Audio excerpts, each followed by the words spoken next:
Então, olha só, a gente fez isso, né, nós fizemos o alterar, procurando dentro do vetor qual era o ID de quem eu queria alterar. Tá? Existe uma forma da gente encontrar esse index, que é esse índice, né, pelo próprio list. Ele já tem um método que faz isso, que é esse cara aqui, ó, funcionários.indexOf. Quando você passa o indexOf, ele fala assim, qual é o índice do objeto que eu estou passando como parâmetro. Aí você fala assim, ó, o objeto é o objeto O. Beleza. O que ele vai fazer? Ele vai percorrer o vetor para você, procurando esse objeto O que você colocou aqui. Vou até chamar de func, né?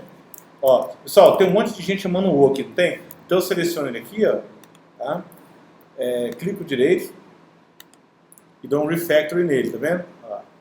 Aí dou um rename. Esse aqui é o atalho dele, tá? Aí eu venho aqui e chamo de func.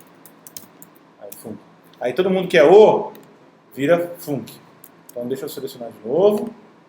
Tá? Refactory, rename. Aí func. Tá vendo? Todo mundo fica func. Ó. Beleza? Tá. Então o que eu falei? Eu falei, pega esse funcionário que está vindo como parâmetro e procure o índice dele para mim. Ele vai procurar no vetor o índice. Ah, índice 0, índice 1, índice 2. Se ele não encontrar, esse índice vai ser menos 1. Então esse cara aqui, indexOf, ele te retorna ou o índice da posição do objeto que ele está procurando, ou menos 1. Então o que a gente faz? Bom, se ele encontrou o cara, né, se o índice for diferente de menos 1,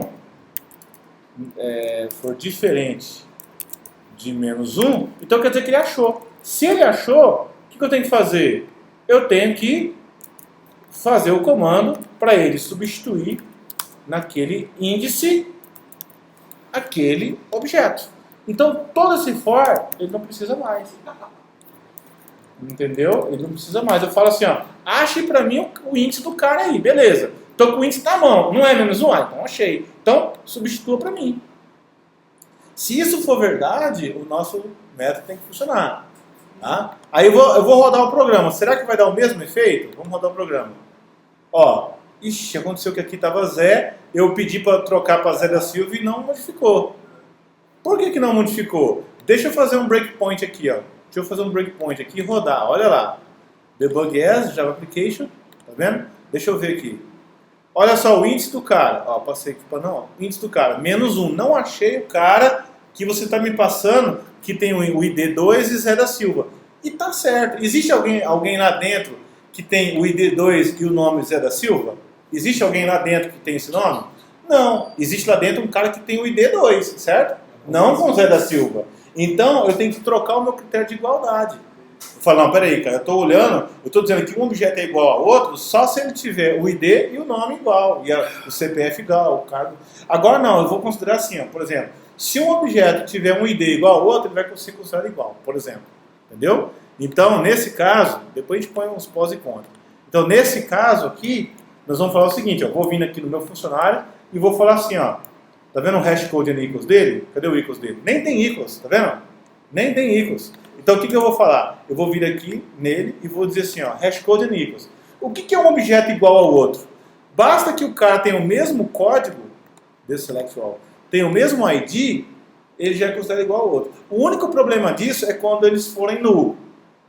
Tá? Eles têm que ter o mesmo ID, mas se eles não forem null, tipo assim, às vezes você pode passar o objeto null, com ID nulo, ele achar igual. Mas vamos supor que o cara não é nulo, certo? Então, o que a gente faz? Agora, o que ele vai fazer? Vamos rodar de novo o programa. Porque daí entra a aplicação do que eu falei do hashcode Nix. Muita gente pergunta, mas e aí, onde você aplica isso? Como que usa isso e tal? Entendeu? Então, beleza. Olha só, vou rodar aqui no modo debug. Beleza. Eu vou perguntar, qual é o índice do cara? Ele achou o cara. Não é mais ou menos 1.